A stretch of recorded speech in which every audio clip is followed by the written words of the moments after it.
नमस्कार, मैं अभिषेक कसाना आपके अपने ही चैनल पर स्वागत करता हूं। आज की इस वीडियो में सबसे पहले हम पढ़ेंगे अल्बर्ट बंडूरा सामाजिक अधिगम सिद्धांत, सोशल लर्निंग थ्योरी।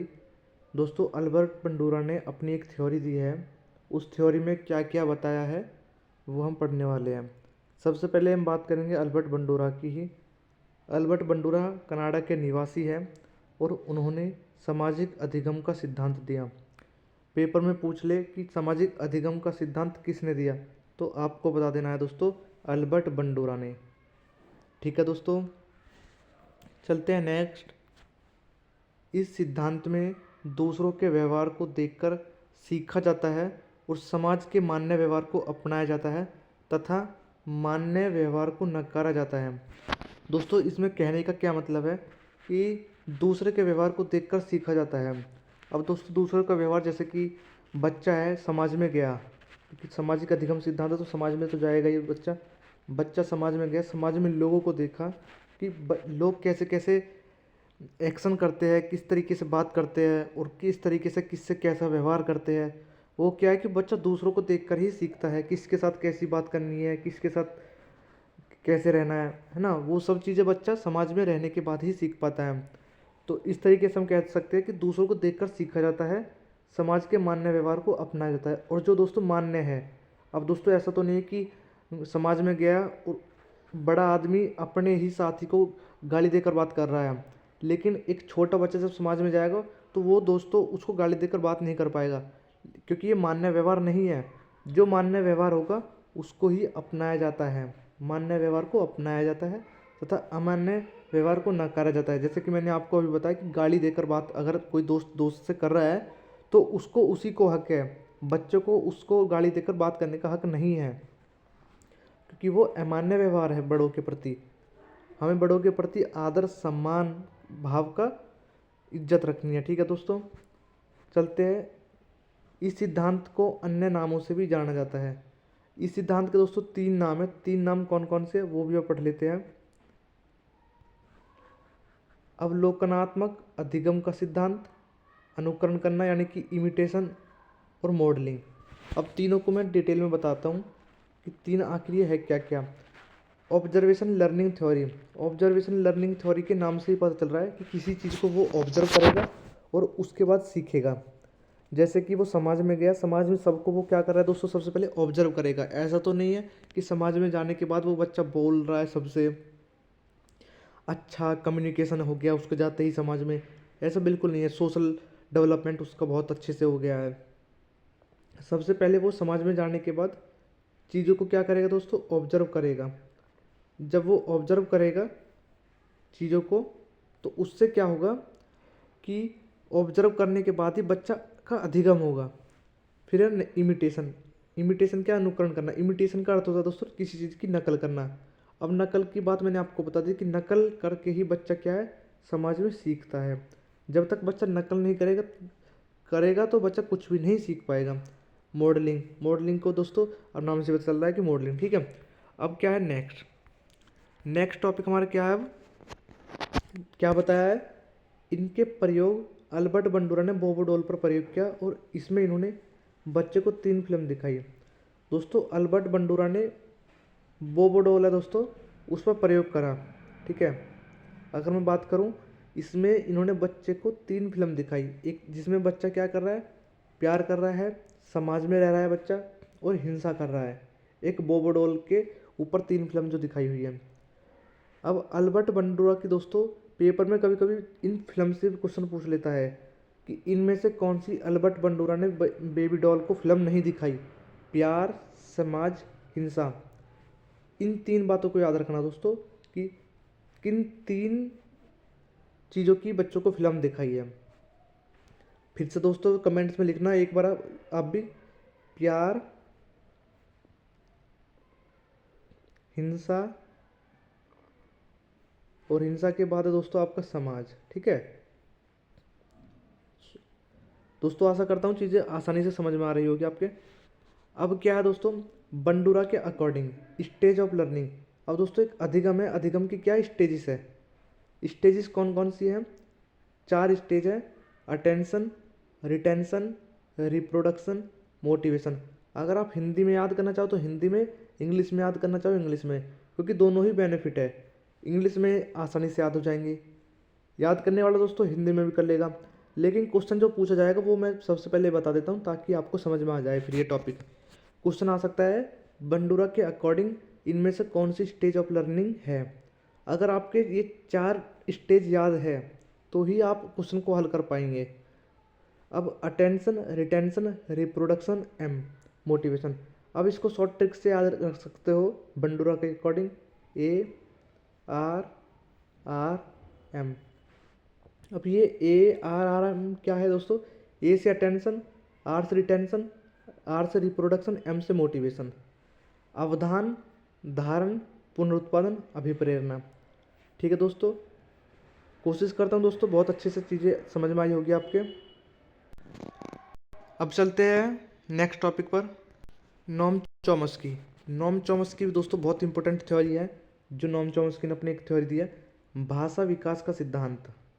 जो नॉम चॉम्स्की ने थ्योरी दी है वो भाषा विकास के सिद्धांत के ऊपर दी है, इनबॉर्न थ्योरी, जिसका नाम इनबॉर्न थ्योरी के नाम से भी हम जानते हैं। ये अमेरिका के रहने वाले थे। इनका मानना है कि बच्चों में भाषा सीखने की जन्मजात क्षमता होती है। पेपर में दोस्तों ये लाइन डायरेक्ट ऐसे ही पूछ लेता है, बिल्कुल ऐसे ही लिखी मिलती है कि बच्चे में भाषा सीखने की जो ये वाली चीज़ है दोस्तों, इसको क्या करके दे देगा आपको, रिक्त स्थान के रूप में दे देगा और आपसे पूछ लेगा बच्चे में भाषा सीखने की डैश क्षमता होती है। आपको याद है तो ही आप हल कर पाएंगे, जन्मजात। ठीक है दोस्तों, ये कहते हैं कि बच्चे के मस्तिष्क में एक डिवाइस होता है। कभी कभी पूछ लेता है कि कौन सा मनोवैज्ञानिक बोलता है कि बच्चे के मस्तिष्क में एक डिवाइस होता है। आपको याद रखना है नॉम चॉम्स्की ही बोलता है, जिससे बच्चा भाषा सीखता है। बच्चे के अंदर दोस्तों एक माइंड में एक डिवाइस होता है, और डिवाइस कौन सा है जिससे बच्चा क्या करता है, भाषा सीखता है। उस डिवाइस का दोस्तों नाम बताया है लेड। लेड क्या है, एक शॉर्ट फॉर्म है। एल से हो गया आपका लैंग्वेज, ए से आपका एक्वाइजेशन, डी से होगा डिवाइस, भाषा, अधिग्रहण यंत्र। अधिग्रहण ना कहकर दोस्तों हम इसको अर्जन भी कह सकते हैं, भाषा अर्जन यंत्र। अर्जन का मतलब होता है दोस्तों कमाना। क्या होता है दोस्तों, कमाना। अब भाषा हम कमा रहे हैं किसी यंत्र के तहत, यंत्र के जरिए। ठीक है, जैसे कि एग्जाम्पल क्या है, एग्जाम्पल है दोस्तों ये। ठीक है, चित्र में देख रहे हैं दोस्तों आप कि बच्चा है, बच्चे के अंदर एक डिवाइस है जिससे वो भाषा का अर्जन करेगा। इन्होंने सार्वभौमिक व्याकरण का सिद्धांत दिया, यानी ग्रामर जन्मजात होती है। ठीक है दोस्तों, बहुत अच्छी बात इन्होंने बताई है कि जो ग्रामर होती है वो जन्मजात होती है। चॉम्स्की ने दोस्तों भाषा के 2 लेवल बताए हैं। चॉम्स्की ने दोस्तों भाषा के कितने लेवल बताए, 2 लेवल। डायरेक्टली पेपर पूछेगा तो डायरेक्टली पूछ लेता है इस थ्योरी से, अगर नहीं पूछेगा तो नहीं पूछता। ठीक है, चॉम्स्की ने भाषा के 2 लेवल कौन कौन से बता दिए। सरफेस लेवल, इसमें बच्चा सिर्फ ध्वनियों, शब्दों को जानता है लेकिन उनके अर्थ नहीं जानता। इसमें दोस्तों शुरुआत का बच्चा होता है जो सरफेस लेवल, यानी सरफेस, जब वो अपने तल से जुड़ा होता है, जब वो चलना सीखता नहीं है अच्छे से खड़ा होकर, ठीक है, दोनों पैरों से, तब वो हम उसको सरफेस लेवल बोल देते हैं। इसमें बच्चा मम्मी कह देगा, पापा कह देगा, खाना कह देगा, पीना कह देगा, लेकिन उसका अर्थ नहीं पता कुछ भी। बच्चे के अंदर ध्वनि है लेकिन उन ध्वनियों का क्या अर्थ है दोस्तों, क्या कि उन ध्वनियों का क्या अर्थ है बच्चा को अभी नहीं पता। जब बच्चों को नहीं पता तो वो सरफेस लेवल है। नेक्स्ट कौन सा लेवल है दोस्तों, डीप लेवल। इसमें शब्दों के अर्थ को इसमें शब्दों के अर्थ का ज्ञान होता है। अब जब बच्चा मम्मी का अर्थ समझ जाए कि मम्मी किसको कहते हैं, ऐसा भी होता है कभी कभी जब बच्चा सरफेस लेवल में होता है तो वो पापा को मम्मी और मम्मी को पापा भी बोल देता है, उसको पता नहीं है कि किसको मम्मी कहना है किसको पापा। लेकिन डीप लेवल में जैसे ही बच्चा आता है उसको पता चल जाता है कि मम्मी इसी को ही कहते हैं। बाकी अगर कोई और लेडी उसके सामने आती है, कोई और लड़की उसके सामने आती है, उसको मम्मी नहीं कहना। ये चीज़ें वो डीप लेवल में समझ जाता है। तो ये थी दोस्तों आपकी 2 थ्योरी मैंने करा दी है। नॉम चॉम्स्की की बहुत अच्छे से मैंने थ्योरी आपको समझा दी है। ठीक है, अब चलते हैं दोस्तों नेक्स्ट थ्योरी पर।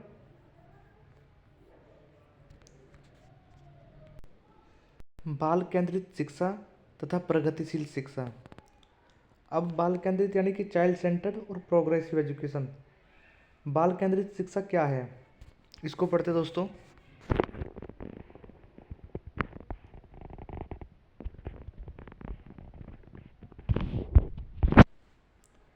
बाल केंद्रित शिक्षा के समर्थक जॉन डीवी थे। बाल केंद्रित शिक्षा एक ऐसी शिक्षा है जिससे हम बच्चों को केंद्र मानकर शिक्षा प्रदान करते हैं। बाल केंद्रित शिक्षा के अंतर्गत बालक की रुचियों, प्रवृत्तियों तथा क्षमताओं को ध्यान में रखते हुए शिक्षा प्रदान की जाती है। जब हम बच्चों को बाल केंद्रित शिक्षा प्रदान करते हैं तो शिक्षण रुचिकर होता है। दोस्तों, बाल केंद्रित शिक्षा का यही अर्थ है कि इसके जो समर्थक है वो जॉन डीवे है। ठीक है, जॉन डीवे इसके समर्थक है, किसके? बाल केंद्रित शिक्षा के। अगर पेपर में पूछा जाए, और पेपर में पूछा जाता है दोस्तों कि बच्चा जो बाल केंद्रित है उसका अर्थ किस तरीके से मैं आपको बता रहा हूँ, अब वो समझना है। जब भी आप किसी भी क्वेश्चन को सॉल्व करेंगे तो हमेशा दोस्तों जो क्वेश्चन देखना है वो बालक के ही हित में हो। चार ऑप्शन आपके सामने हैं और चारों ऑप्शन में से ये देखना है कि बच्चे के हित में कौन सा है। जहाँ पर भी टीचर की बात करें कि टीचर अच्छा है, बच्चा गलत है, बच्चे ने गलत काम कर दिया, बच्चे के नंबर कम आए हैं, बच्चे को दंड देना चाहिए, बच्चे को पनिशमेंट करना चाहिए, ठीक है, और उसको टॉपर नहीं बना वो, इस तरीके से वो क्या है कि परिवार में उसका भाई छोटा टॉपर बन गया, ये नहीं बना, इस तरीके से जब भी बच्चे के बारे में गलत बातें हों तो वो क्या है, आंसर गलत। अगर क्वेश्चन नेगेटिव पूछा है, ठीक है, तो ही हम इसका आंसर देंगे बच्चे के गलत के बारे में। अगर क्वेश्चन पॉजिटिव है तो पॉजिटिव में ही आंसर देंगे। ठीक है दोस्तों, यानी कि जहाँ पर बच्चा गलत हो उसको देखते ही काट देना कि बच्चा गलत है यहाँ पर, तो ये ऑप्शन नहीं हो सकता। चलते दोस्तों नेक्स्ट क्या है? प्रगतिशील शिक्षा। जब बच्चे को हम उसकी अभिवृत्तियों, इच्छाओं के अनुसार पढ़ाते तो उसका शिक्षा स्तर बढ़ जाता है, जिसे प्रगतिशील शिक्षा कहते हैं। दोस्तों, जब हम बच्चे को उसके ही अनुसार पढ़ाए, भाई उसका मन पढ़ने का है तो उसको पढ़ा दो, उसका गणित पढ़ने का मन है उसको गणित पढ़ा दो, अब उसका थोड़ी देर पढ़ने का मन नहीं है तो उसको मत पढ़ाओ। अब वो क्या है? प्रोग्रेसिव एजुकेशन है, प्रगतिशील शिक्षा है।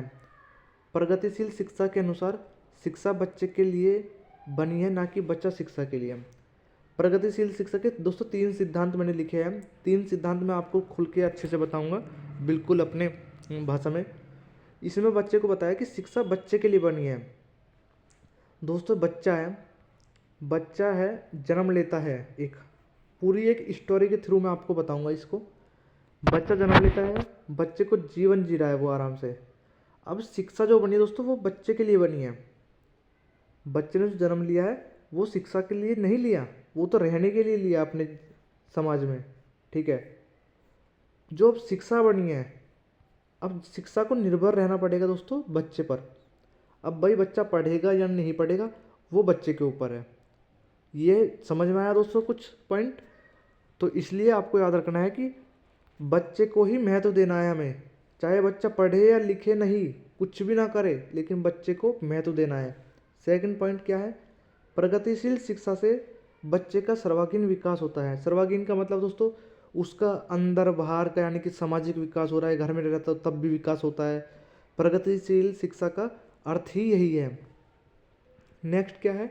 प्रगतिशील शिक्षा करके सीखने पर बल देती है। अब करके सीखना यानी कि डूइंग, लर्निंग बाय डूइंग। अब पहले क्या होता था दोस्तों हमारे और आपके टाइम में? पहले 2 और प्लस 3 बराबर 5, 5 प्लस 3 बराबर 8, हमको ऐसे रटा जाता था, हमको नहीं समझा जाता था कि क्या है, क्या सिस्टम है, कुछ नहीं। लेकिन आज के टाइम में क्या है, कुछ एक्टिविटी करके दिखाते हैं, लर्निंग बाय डूइंग, यानी कि कुछ करके दिखा रहे, तब हम 3 प्लस 5 बच्चों को 8 बता रहे हैं।